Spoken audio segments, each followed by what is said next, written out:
E é com alegria que eu venho trazer esse trabalho, fruto da minha dissertação de mestrado. Eu fiz mestrado em Justiça, Processo e Direitos Humanos na Universidade Católica de Petrópolis. E ao iniciar o meu mestrado, ao ser aprovada no processo seletivo, eu também tive a graça, né, de engravidar da minha segunda filha, Isabela. Então toda a preparação, a Isabela não, a Luísa. Então toda a produção do meu trabalho, do meu estudo, da minha pesquisa, assumiu um novo sentido, porque eu estava ali gerando, estudando e pesquisando.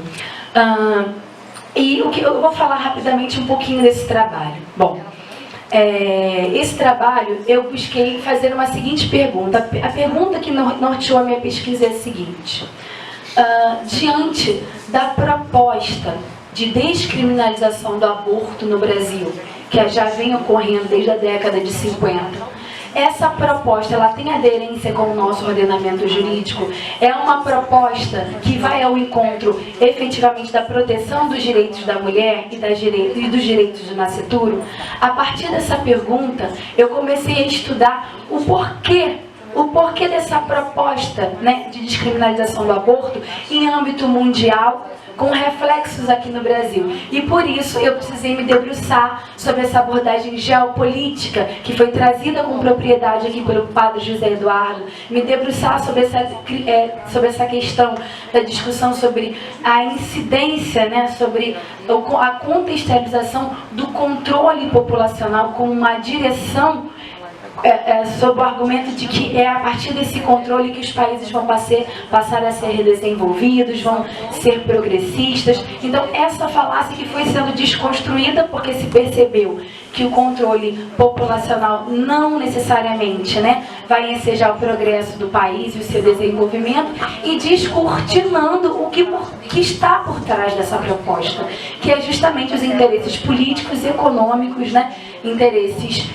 de controle e de dominação dessas fundações, dessas organizações e dos demais países que lideram essa proposta para os países em desenvolvimento, no qual se encontra o Brasil. Então aqui eu busquei uma bibliografia bem extensa, do qual eu tive como mestre o Monsenhor Michel Escolhas, um excelente demógrafo, que foi nosso professor na pós em bioética, e eu trouxe para esse livro esse subsídio. Depois eu adentrei na discussão das estatísticas, demonstrando também a partir do auxílio da doutora Isabela, como que essas estatísticas são falaciosas e qual é a realidade hoje, com base em dados, né, do próprio governo brasileiro sobre o aborto no Brasil, seja com relação a esses números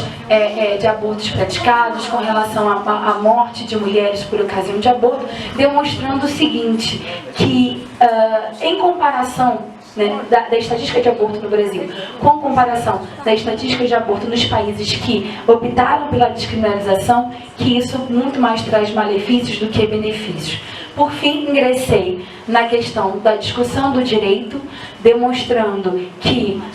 como que foi esse processo, né, cultural e de alteração da mentalidade para se propiciar a descriminalização do aborto na Europa e nos Estados Unidos. Eu fiz uma reflexão crítica sobre essas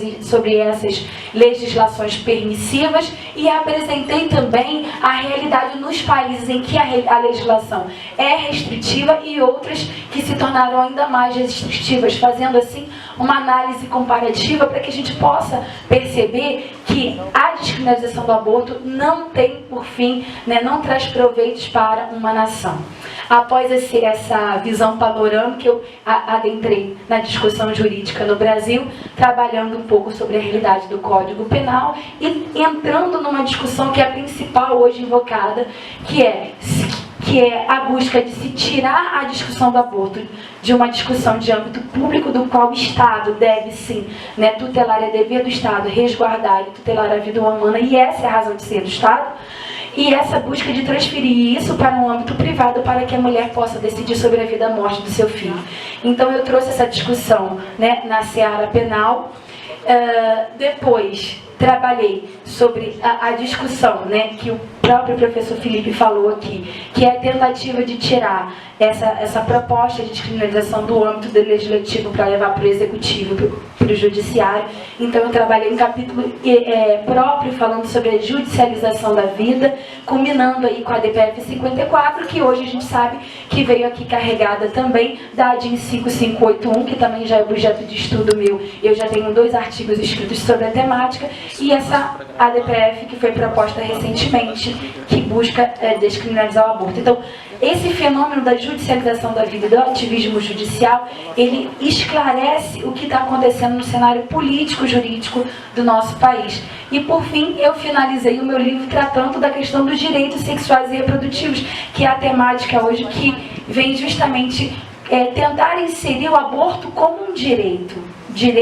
a retirar a vida de outrem, de um outro ser humano. E aí eu questiono as bases desses direitos sexuais e reprodutivos, trazendo um apanhado, né, da construção just-filosófica do que vem a ser direitos humanos, para depois trazer os tratados internacionais que tratam sobre direitos sexuais e reprodutivos e os tratados também que versam sobre os direitos do nascituro, reinterpretando esses tratados para dizer, né, para demonstrar que o aborto não se legitima, seja num estudo, numa análise sistemática desses tratados, seja também por uma análise na perspectiva do direito, que se fala da questão da colisão de direitos, fazendo aí a ponderação, qual direito prevalece, o da mulher ou da criança. Também nessa perspectiva da colisão, eu trabalho essa linguagem, essa discussão hermenêutica, como fio condutor, trazendo como condutor dessa discussão a dignidade da pessoa humana, que é muito invocada para dizer que o aborto deve ser descriminalizado. Então eu trago justamente o princípio da dignidade da pessoa humana para demonstrar que nessa colisão, nessa suposta colisão de direitos, porque não existe colisão na verdade, né? O fato da mulher trazer em seu ventre uma criança, gerar uma criança, lhe concede ainda mais direitos do que lhe priva de direitos, mas trabalhando essa temática à luz da dignidade da pessoa humana, que o aborto não se legitima no nosso Brasil, em especial quando se pretende fazer valer o Estado democrático de direito. Então está aqui um trabalho que com muito orgulho eu apresento, não só ao Brasil, mas em especial aqueles que militam, que estão na luta da defesa da vida, e me coloco à disposição de vocês para qualquer esclarecimento que eu possa trazer com relação à temática. Uma honra estar aqui. Muito obrigada.